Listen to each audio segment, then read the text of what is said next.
هذا النضال ديالي ليس موجها ضد الدين كمعتقد، والناس اللي كيقولوا الجمهور والمجتمع بأن العلمانية ضد الدين كيكذبوا عليهم، وهما عارفين بأنها راه ماشي ضد الدين.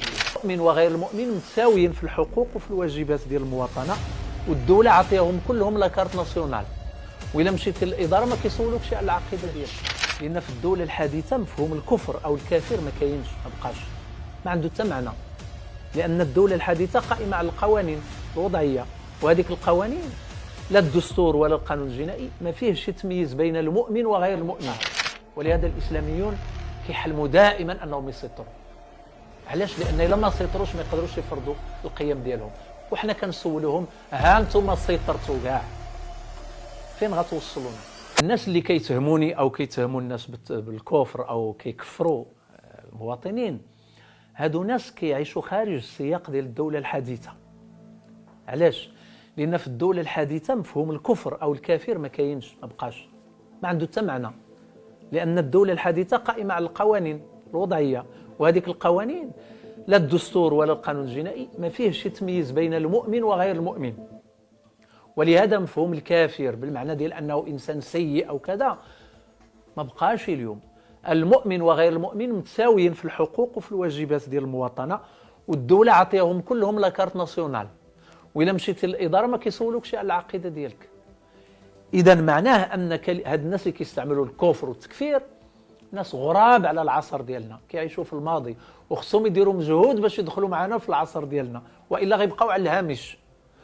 والعمل اللي كيديروه في التكفير هو عمل يؤدي ويسيء إلى غيرهم، لأنهم كينتقموا من الدولة الحديثة، لأن ما قدروش يهدموها باش نرجعوا ثاني للمساوئ ديال الدولة الدينية، ما قدروش شيء. وبما أنهم ما قدروش كيستعملوا العنف اللفظي، العنف اللفظي أو العنف ديال الكلام، السبب ديالو هو هذا الاحتقان اللي عندهم لداخل. ولهذا ذاك الشيخ لما قال لجنة عليا ديال الطب النفسي راه عنده الحق، يعني راه خصنا لجنة ديال الطب النفسي اللي ندوزوا فيها هاد الدعاة وهاد المشايخ، لأن يقدروا يكونوا كاملين مرضى نفسيين، يعني الوضع عندهم مرض نفسيين خصهم يتعالجوا باش ما يبقاوش يمارسوا هاد السلوك وهاد الممارسة ديال التكفير وغير ذلك. بالنسبة للعمل ديالي أنا شخصيا كمثقف، العمل ديالي هو أنني كنرصد فقط السلبيات، لأن الإيجابيات راها كاينة. كنرصد السلبيات علاش؟ باش نعمل لها النقد، وباش ننبه المسؤولين ديال الدولة والأحزاب السياسية والمجتمع المدني المواطنون العاديون إلى المساوئ ديال هذيك السلبيات، باش نتجاوزوا، باش نزيدوا نحققوا نسبة أكبر من الإيجابيات. هذا هو الدور المثقف. ولهذا المثقف ما يمكنش له يكون سياسي، لأن السياسي كيخضع لموازين القوى. إلا دخلتي في شي حزب غيقول لك اسكت ما تهضرش على هذه، ما خصكش تقول، واخا هذه صحيحة ما تقولهاش. علاش؟ لأن كاين انتخابات، كاين توازنات داخل البرلمان، كاين الحلفاء والتحالفات السياسية. المثقف ما خصوش يدخل في هذاك الشيء نهائيا. علاش؟ باش يبقى صادق مع نفسه ومع الناس.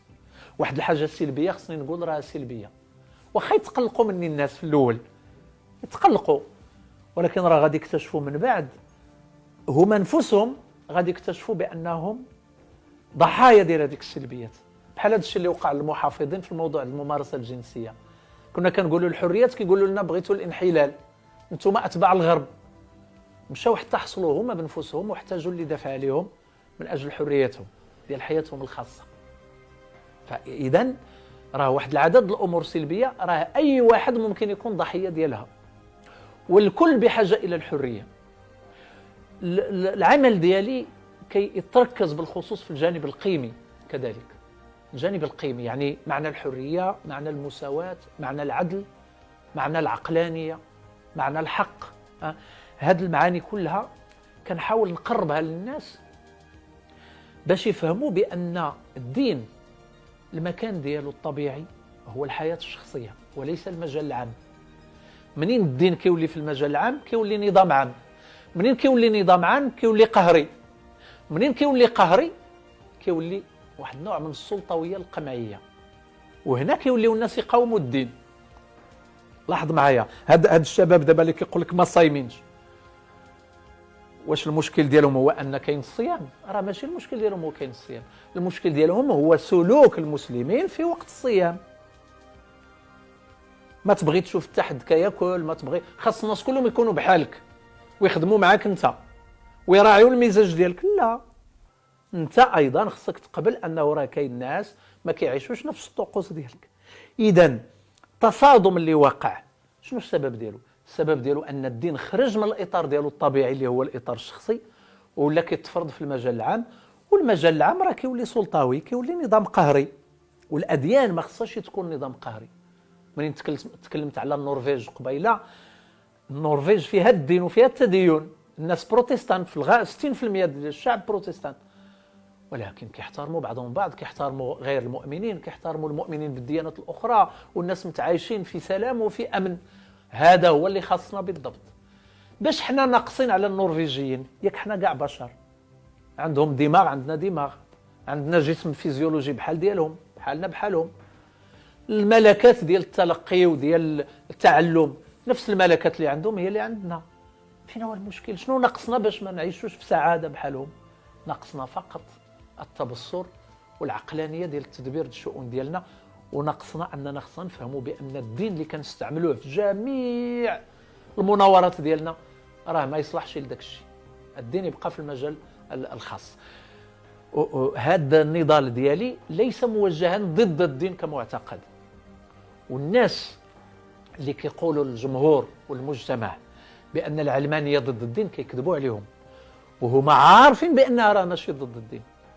واحد العدد ديال الناس في التيار الاسلامي عارفين الحقيقه ديال العلمانيه، بانها هي الاطار الوحيد اللي كتعيش فيه الاديان في سلام، ولكن هما ما بغاوش الاديان، هما ما بغاوش التعايش، هما بغاو الوصايه، والوصايه كتكون بالسلطه وبالقهر.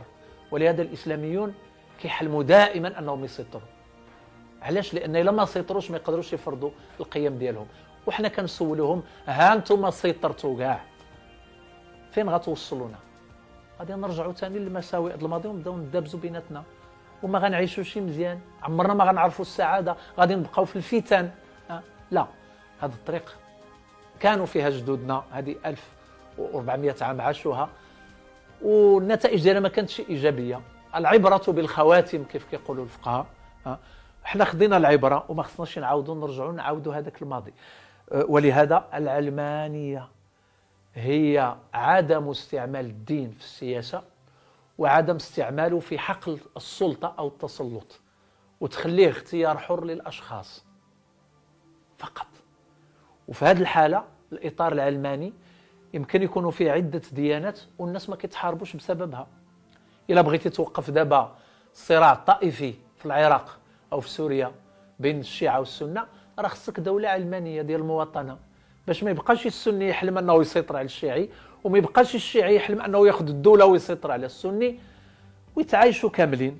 ولكن خصهم الخصوصيات الدينيه ديالهم تولي في دارهم، الحياه الخاصه، اما الدوله فهي للجميع.